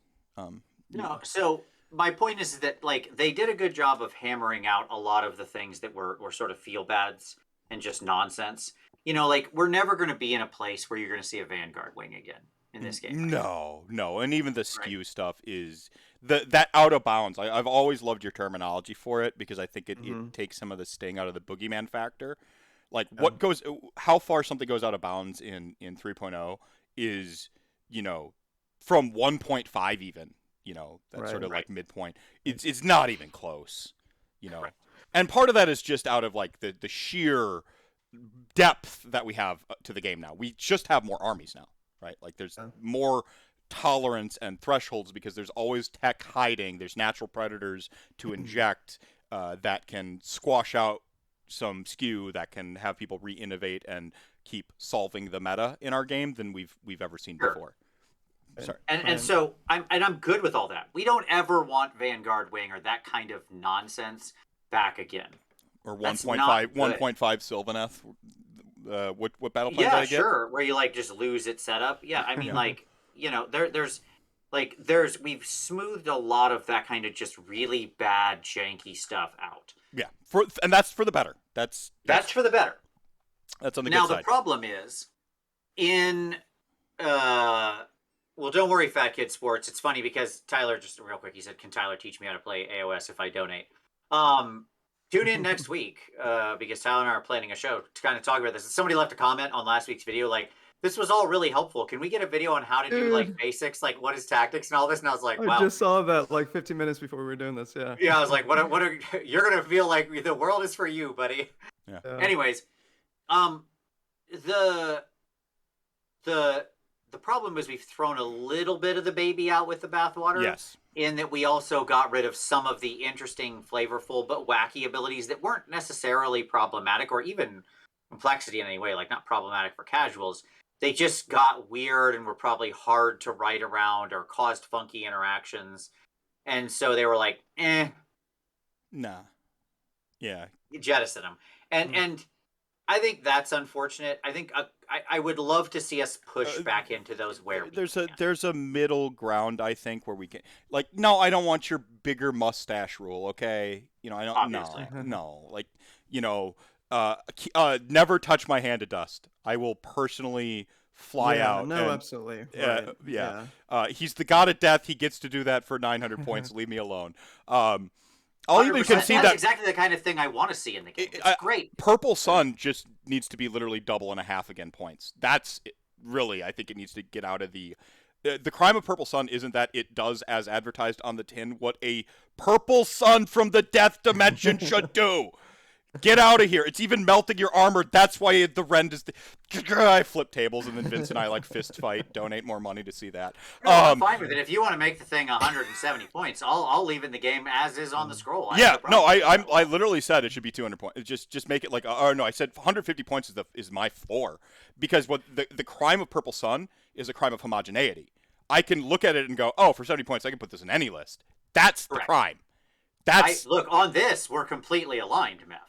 Because that is the problem. It goes in every list. Right. It's too cheap. But this comes back to, are we identifying the right problem? Is there a better solution? I think the fluff and the flavors there, my dirty narrative player coming out to defend Purple Sun, because I will draw the line in the sand wherever I need to protect Purple Sun. I will shift goalposts to build a little cage around it and save its life. But yeah, like for me, it finally does what's on the tin. I love endless spells actually mattering beyond the just everless took Geminids days. You know, sure. No, we don't want that. We don't want that, or nobody took endless spells whatsoever. I want also don't want that. Big Timmy stupid effects on it, but it's got to be a choice you make to put it in there to do that, and it's kind of got to be something you plan to do or you build for. It cannot be I just throw this in every list. Now, I love that it's a big effect, but you should pay for big effects. How many books, Meph, don't even have units that are 70 points or less? Yeah. Right? So many. Yeah. And so if they build a list that's 1910, 1920, 1930, they don't have another unit they could put in there. Yeah. Right? So the obvious, like at that point, there's just, it's Purple Sun or nothing.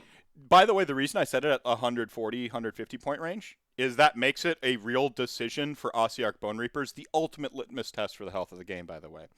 You know that the game isn't doing good when Ossiarch Bone Reapers aren't playing the right edition. No, I'm kidding. But no, like that's the meaningful decision threshold for that army. 150 points is the difference between plus or minus a unit in that whole book. Right. Yeah. Yes, because that would be then the decision you're making. I can armies. Yeah, I can auto cast this off my Mortison with no bonuses, but you can't unbind it because I spend a tactic to throw this out here. I'm at the mercy of the dice, and I had to sacrifice that one unit of Cavalos or Mortek or that extra buff here or whatever. That's the decision I made. That is where you want to be in list build space for something that has a big stupid effect. And a thing called the Purple Sun of Death Dimension should have a big stupid effect. It's for me. It's not just. It's actually me at my most like Magic Timmy. I want the Gnashing Jaws to do that, but Jaws the destruction version. I can't even process what that might look like. I like it. It just does Kragnos. It's Kragnos. That's what Gnashing Jaws is its Kragnos charge. I mean, Gnashing Jaws practically wiped out 10 Protectors and 10 Judicators in a game. So whatever it's doing right now, it's fine. Okay, fair. It's probably good. Gnashing Jaws is one of the things I feel bad for because Gnashing Jaws actually is good and pointed correctly, and yet unless I'm taking 130 points of endless spells, there is no universe where I would put the Jaws in over the Purple Sun. Yeah, no. Because 10 points more, I get. Oops, I won the game. So this is and this is just final point on the Purple Sun tangent within the tangent within the tangent here. Sure. Welcome to Rantcast if this is your first time, everybody. Again, you got to price it out of that. Anyone can take it, like it goes in every list, and then I think you keep it. And you can feel some kind of way about the various effects of stuff. Everyone has their different tastes, and there's got to be room for it. And that's kind of what my homogeneity point was about. Is that there's that range of effects, that abilities is like, well, we can't have death effects and we can't have this. And I'm like, no, you can have death effects, just cost them correctly and put them on the right stuff. Fine with that. If Purple Sun, everyone has access to the death effect, but you have to make a list decision to take it. Good. Yeah. If only niche stuff gets it, then it's got to be exceptional, like Nagash or Marathi. I know that there's a sort of, it feels like a third rail that Marathi couldn't die in a game where stuff should be dying and she's not the god of death. But if you pointed her correctly from the jump, a fraction of the people would have had a problem with her. I've never had a problem with Marathi's ability. Everyone different strokes for different folks, right? Like I sure. think that the game is wide enough to facilitate that stuff, but that's where have the cool ideas, have the interesting stuff, but price it out of the bad side of homogeneity. We're talking about the zoomed out, the macro homogeneity that I'm worried about, and the micro homogeneity, which is in the list to list. Everyone takes this, everyone has this, everyone has their +1 to hit, everyone has their +1 to save, everyone's got that's where I don't want to, I don't want that on the micro scale, and on the macro scale, we should all be competing with a certain degree of parity, but you got to leave in those rough edges. You got to live in that variance between. For the same point, it lets people grip it. That's with the sharp edges. That's exactly why this metaphor is used. Yeah. I mean, on the Marathi thing, I'll just say get good, hey, whoa, and stop complaining. To my point about Purple Sun, stop complaining, Vince. Get good. Yeah. See, totally not. I reversed the order, so it's totally different take. All right, so talk about your other thing. I want to hit on your other thing too. We got like 30 minutes left. Can we hit your other thing? I do want to say I would love. I'll let you finish. I got use the restroom. I've been pounding water here. You go. Yeah. Go ahead. What was your other thing, by the way, Matt? Before you go, what was your other thing? That was just rounding out the bringing it back to the homogeneity. No. At the beginning of the show. The beginning question was playstyles. Playstyles. How do we coach people on playstyles? Because I feel like this take is way bigger than we talked. Go make your bet. I just want to say, Vince, that would be a great show for us to do, where we go through and try to figure out what we think would be healthy changes for 4th edition, and what are the first principles. That sounds like super fun. Because I haven't sat down and really, I can't really answer this in any meaningful, on point way, right? Sure. Haven't sat down and tried to do it. Haven't looked at other, like Mark IV just came out. I want to go through that rule set. I want to go through try to get. You have more knowledge about other systems than I do. I've told you that many times. I need to clean that up because I don't know what I don't know with these other game systems. What are they doing that's actually would be really great in AOS? Kind of, the Rumsfeldian context of all this about the unknowns and so on and so forth. But yeah, that'd be a great show, I think. I agree. I think that's a fantastic idea for a show. Because I think there is a lot there. We should still always be pushing to inspect and adapt and think about how we could improve this stuff. When we look at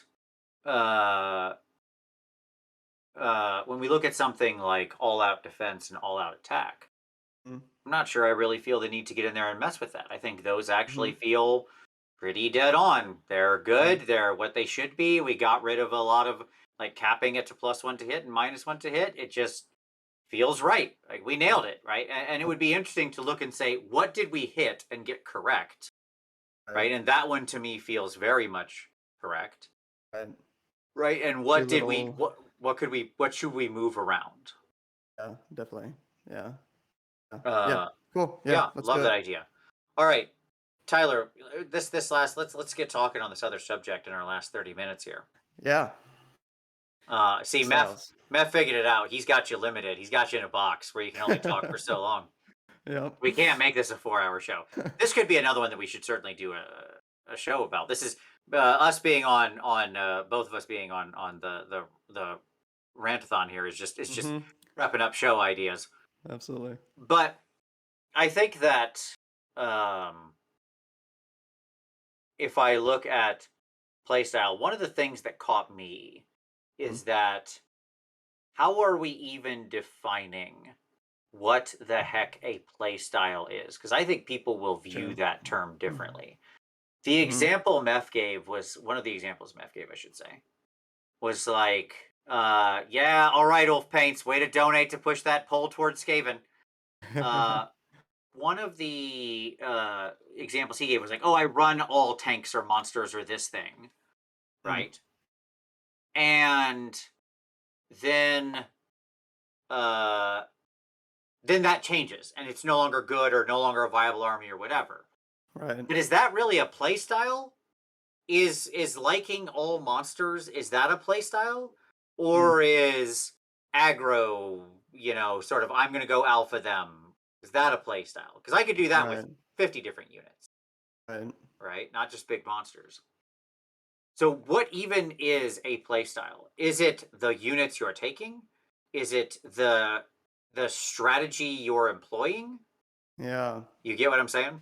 Absolutely, yeah. I mean, it's probably a number of variables. Certainly, the one that sort of subconsciously stands out the most to me is your predisposition. What kind of person are you? So I'm a conservative, reactive player. I tend to be a conservative person despite my politics in a lot of ways of life. And yeah, so that other people, my friend Travis, call out Travis if he's watching. Travis often cannot help himself to play aggressively when he damn well should not be, and he loses games sometimes because of it. Like he just can't. He knows he shouldn't be doing this, and he still does it. He presses the red button.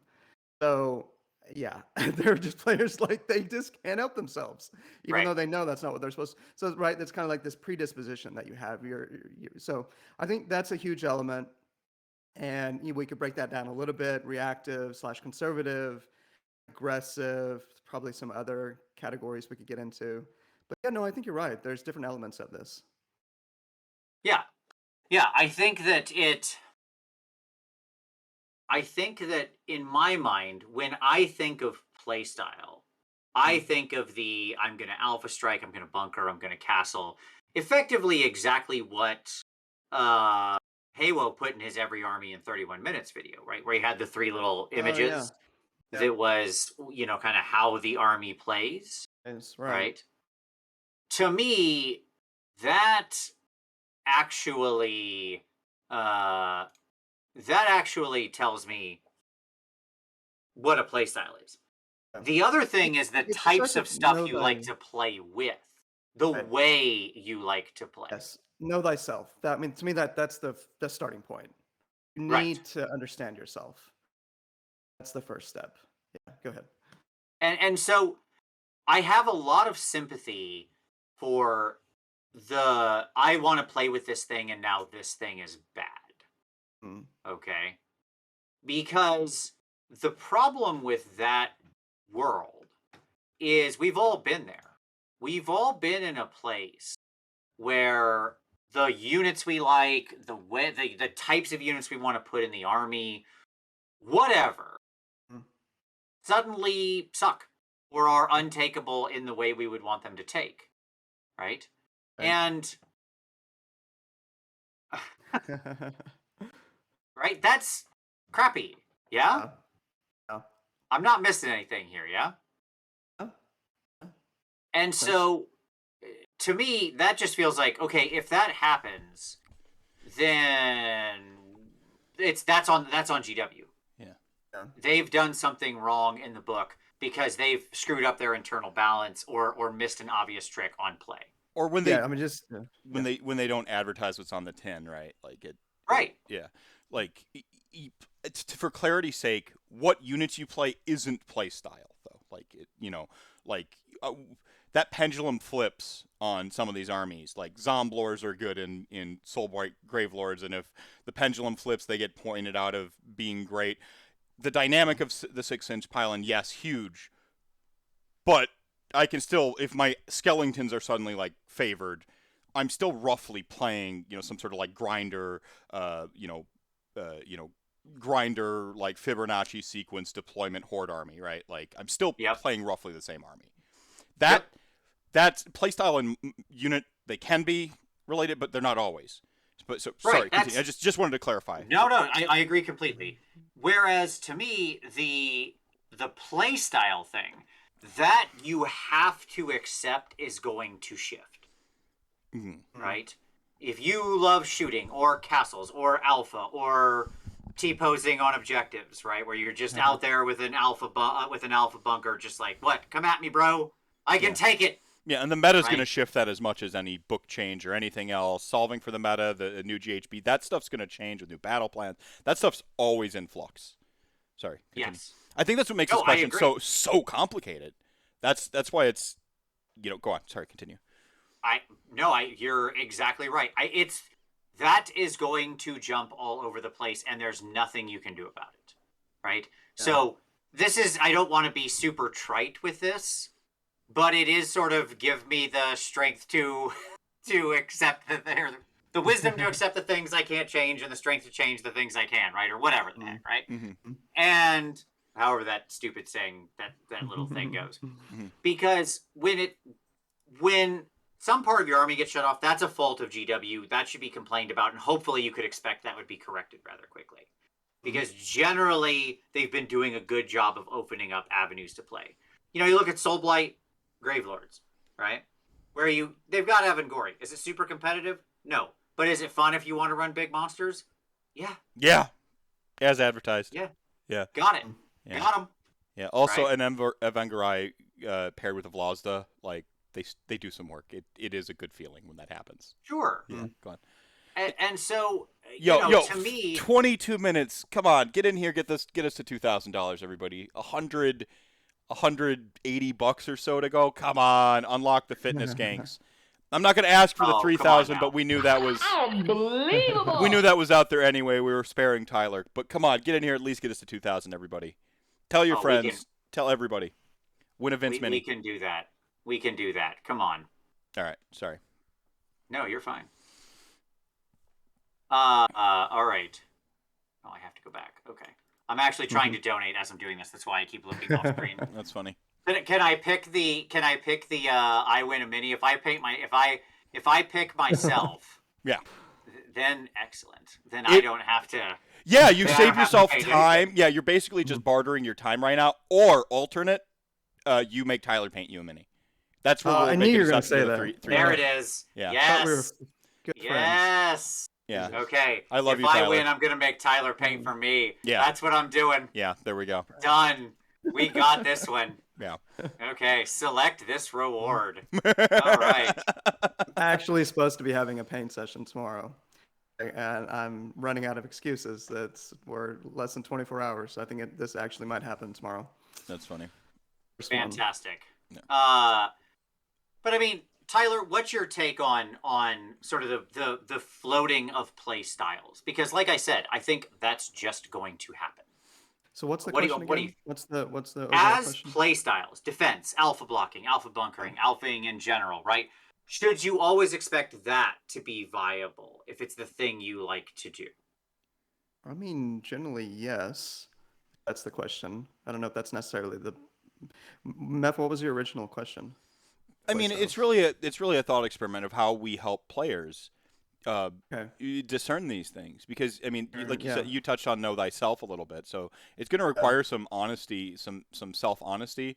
Like if you keep saying that you're an Alpha Strike kind of player and you played Eels and you actually kind of hate how the game hinges on that knife's edge of that jump turn and it works or it doesn't, or whatever, and you might not actually be an Alpha Strike player. You like something else about what's going on with Alpha Strike, right? Yeah, I mean, a lot of this, it definitely starts with that. Because I mean, I've been playing Iron Jaws, and because Vince hasn't painted me yet 6 more pigs, I can't paint. Thanks, Vince. I can't play Bloodtooth's Iron Jaws I mean, obviously I can't paint them up myself. That would be You crazy. can certainly paint them. There I would be a literally made clash. whole video of how to paint them. I don't know the Ludo narrative dissonance of his table would of having his minis next to yours would just Yeah, be, exactly. yeah. I mean, it would be Anyway, jarring. so Yeah, go on. I have legitimately struggled to. I've had the hardest time trying to do well with in the new 2022 and generally post point change to pigs, which was the right change. They should have dropped the brutes. Vince and I have been having this conversation, whatever. But I like to play combined arms list, right? Variety packs. So Yeah, Neapolitan, war combined arm, channers, yeah, at least as far as you can go with Iron Jaws, which is not a whole lot. I mean, but that's the beauty of it. It's like seven war scrolls. And it's still playable. It's amazing. So couple cabbage, couple war channers, brutes, art boys, pigs. Cool. As opposed to pigs and one Maw Crush and a rogue idol, or just one Maw Crush and 21 pigs. That's mostly what everybody's playing. Like Nicholas Walters on the East Coast is doing amazingly well with it. Noah, others are doing really well with that, right? I've had a hard time making this non-pig spam list work. And I think a big part of it is it doesn't match my playstyle at all. Because I've been struggling with this, often I'm not aggressive enough with the army because I'm such a reactive player. And I'm not accustomed and don't have built-in reps on when I need to be aggressive and take the risk that I'm often not comfortable taking. So anyway, so that to me, yeah, I mean, that's a huge part of this is getting reps in with different armies. I mean, I think there's probably more content. I mean, we mentioned Haywo's video. That's one of the best that's out there right now, right? I think Rob had a nice workbook that recommend folks take a look at. I haven't taken a look at it in a while. I don't know to what degree it holds up in the new reality that we're in right now. But yeah, that to me is just a huge part of this. Haywo says that one of the most important catchphrases of all, which is "try before you buy," and I we've got some GW varying perspectives on it, but proxy in play. Yeah. Like TTS is an awesome tool that use that too, but I think you got to put it down on the table too because we do have a kinesthetic game, and you have to get a feel for actually moving 30 models to charge. Right. If you don't have a feel for what that feels like.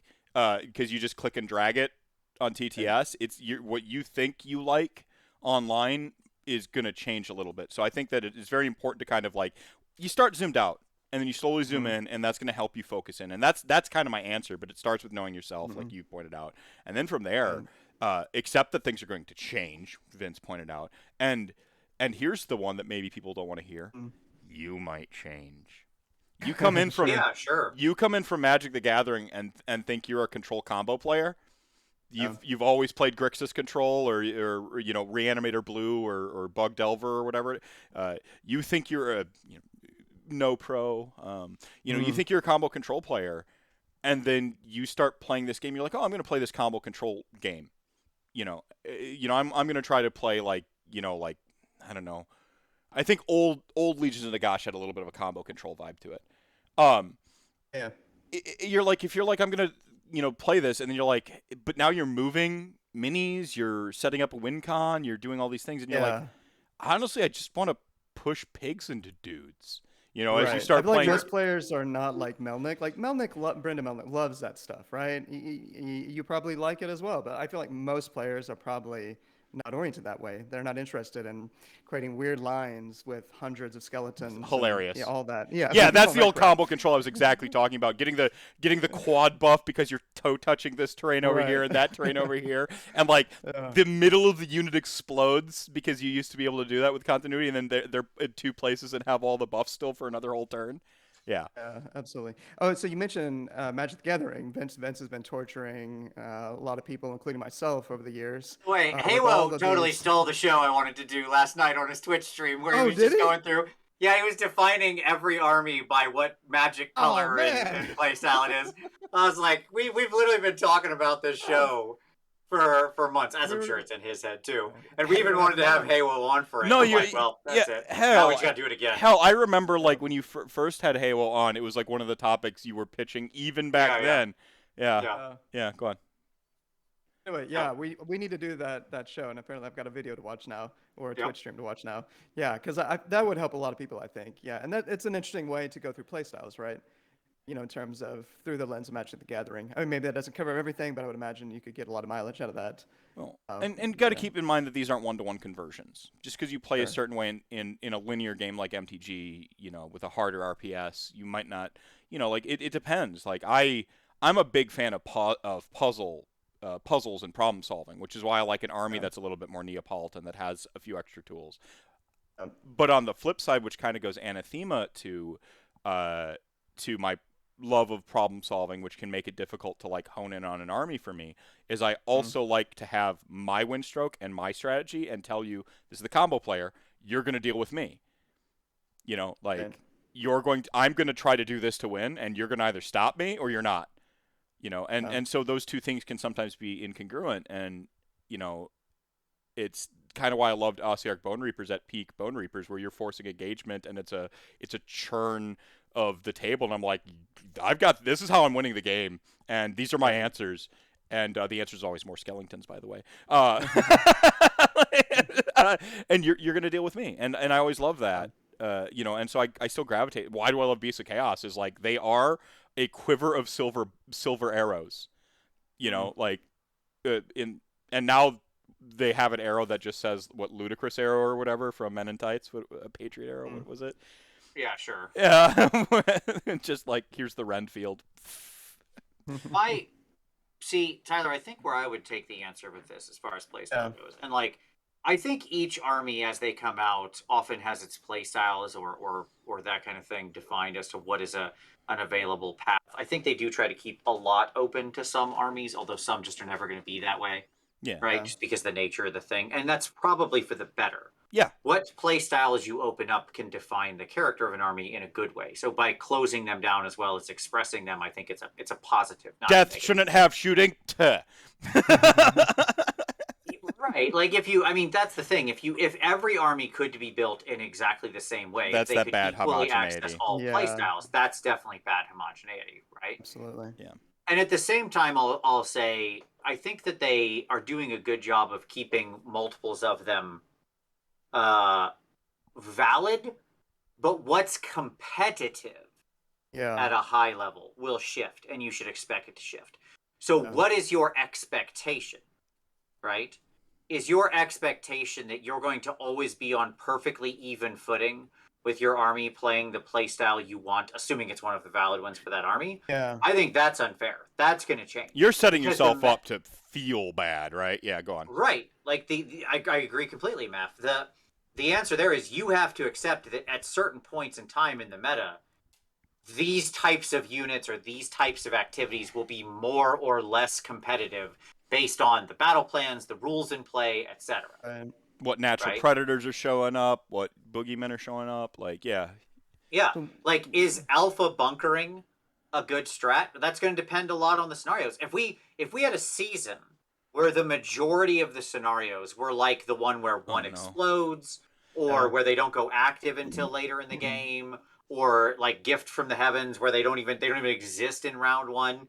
You know, if you had easily 2-3 scenarios that could show up in a tournament pack that were like that, okay, alpha bunkering sucks. It's not competitive this season. Mm. That's it. End of story. Right? Like, it doesn't matter. It might still be a perfectly valid and fun way to play. It might be a way you can build in your book. It might be a way you can still win. But it's not going to be, but you're going to be ice skating uphill, as the poet Blade told us. Okay. Yeah. The line Wesley Snipes forced into the script. And rightly so. One of the best decisions made. Period. I don't know what those writers were thinking, but that that line is amazing, and you are wrong if you don't like it. It makes no sense because you do not skate on hills. That's not how water forms into ice. But I do not care. I love it. That's one of those flaws as a feature, not a bug. What's Absolutely. this? What is going on? Look who it Strength is. Hammer's here. That handsome man. So you're Look just at here him. to congratulate us on a great show and not make me do anything, right? This has been a wonderful Warhammer Weekly weekend edition, Oh, part of the Rantathon. I'm very much enjoying it. More enjoying the fact that I get to make you work out for the next 28 hours. Amazing. Thank you, Chat King, for hitting $2,000. Yeah, Right, we're here. Awesome. huge.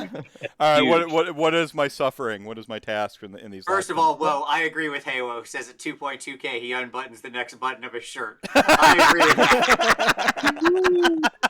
Well, right now I'm outside painting the interior doors of my house for my wife's request. So yeah, like I could take off all the clothes and that's fine. You just keep Well, don't donating. get me banned from Twitch. All right, well, At You least have, not like, an until we outside- raise the 10,000. Okay. Do you have like an outside pool or inflatable hot tub you could work into the shot? That way we can make this legit. We just something like that. Yeah. There we fake go. it. I can fake it real hard. Okay, All right. good. So here's what I'm gonna say. Vince, do you have any D6s handy? Digital or real?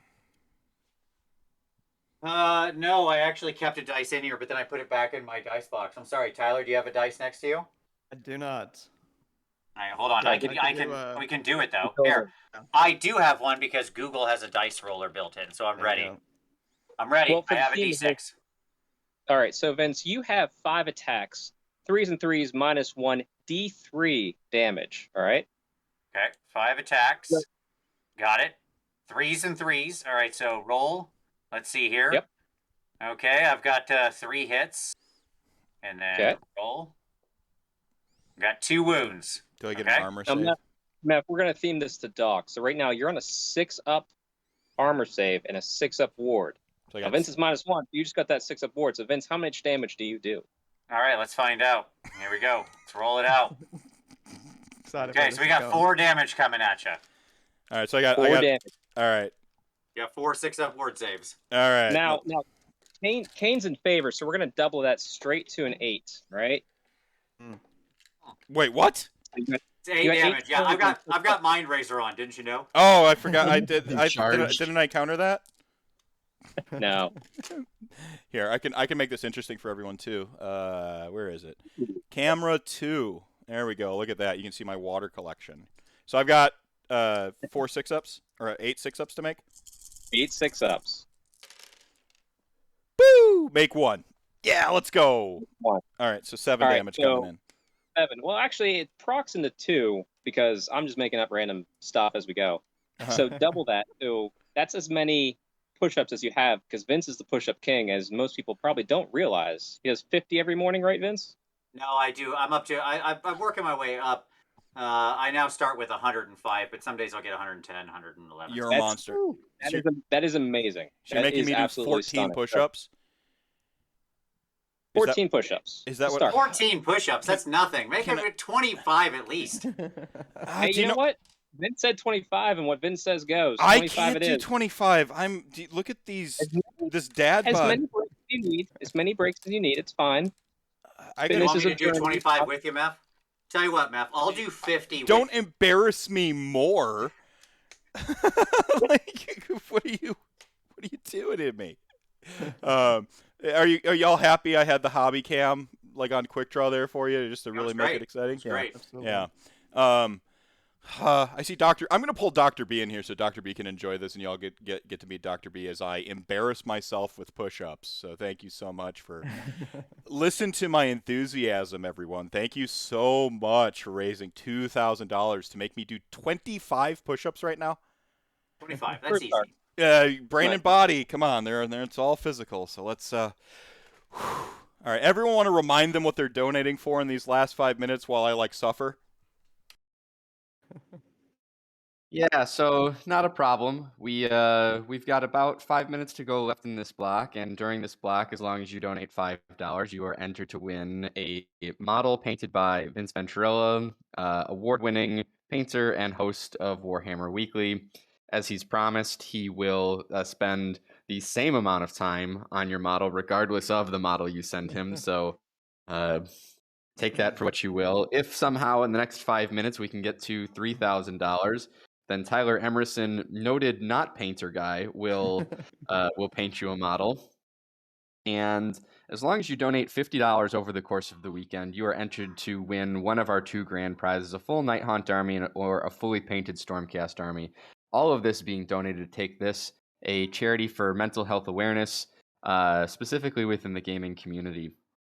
So we'll be continuing this, over the 30-hour event, and check in every 2 hours to enter to win in any of the different blocks. Remember, $5 gets you to enter to win, many, many, many different excellent prizes.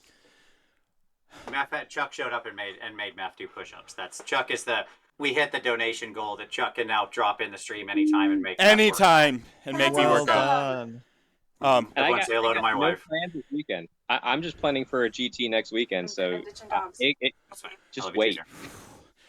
teacher. My shirt says my shirt says join the cult of love, Chuck. I don't feel very loved after those 25 push-ups. I love fitness, so I'd love you to do it. I love Anyway. you, Chuck, man. You're a great dude. So Okay, I'll catch you later, Meph. You guys take care. Thanks Yeah. for the great work. yeah, Take it peace. easy, buddy. Chuck Moore Fitness Gank unlocked. All right, so we're rounding out the last 4 minutes here of the second block, the Warhammer Weekendly block. So 4 minutes left to get in your donations. $5 minimum enters you to win that Vince Venturella mini of choice. So we have it valued at about $200. He can say what the actual value is because it's his time, not mine. Sure. I'm happy with that. Brendan, since you're here, could we just get an update on what is winning in the poll? And everybody, don't forget to vote in the poll when you donate. Can we please get a dono update on the current poll leader? Oh, well, so first off, in 5th place is Fire Slayers with $20. Lumineth Realm Lord in 4th with $32.55. KO with 3rd at $205. Beast of Chaos at 2nd with $345. Let's go, and Beasts! Skaven with $1,100. Nice. That's what I'm talking about, boys. We got to run them numbers up. Like I said, I want this to be a complete rebuke of any other option. I want nothing. I want it just to be like, I want the bar chart for you to have to zoom in to find the other bar. I should have made this a head-to-head poll. I regret my decision. Maybe in the future I'm going to just say that all the others totals are versus Skaven now. Like I'll just secretly throw that in and change the rules at the last second. I'm gonna purple. You want to purple sun the other choices? Ulfbait says. That's exactly correct. Rolling out ones on everything else. Only Skaven remain. Thankful has unleashed the sun into those other choices. Doesn't it feel so good? Purple sun. In this case, yeah. Amazing. It is a long weekend, gentlemen. Long weekend. There's a long way to go between here and there. You're right. There's a lot more time for us to run that Skaven total way, way, way up. I agree. Keep it rolling, chat. Even when I'm not here, I want to see the rat love continue. Obviously. Okay. Look, go ahead. know that you're having another awesome Skaven army enter the world, which is always a beautiful thing. Mm-hmm. 2, know that Skaven are amazing. And 3, know how much Brendan hates them and how much you're making another human being suffer in a beautiful, fun way. Yeah, unleash the Schadenfreude. Isn't that why we all do this? Yes. Yeah. Like, great for your mental health to watch Brendan suffer through playing Skaven. Yes. Absolutely. Exactly. I see no issue. Yeah, no, it will be whatever that tournament it is he ends up at with Skaven or Beast of Chaos. I'm still holding out some hope. I could be KO. I'm gonna have somebody follow him around with a camera the whole time and make a supercut of him playing it. And plot twist, he'll end up loving Skaven. They'll become his favorite army. Oh yeah, totally. 100%. Once you actually see, this is why he's so afraid of it. He's afraid of it because he knows once he gets that warp stone, it's gonna get the taste. Okay, once he's had a few bites of that delicious warp stone, once he sees the power that's there, he's never gonna want to go anywhere else. Right. Oh, I hate you so much, Vince.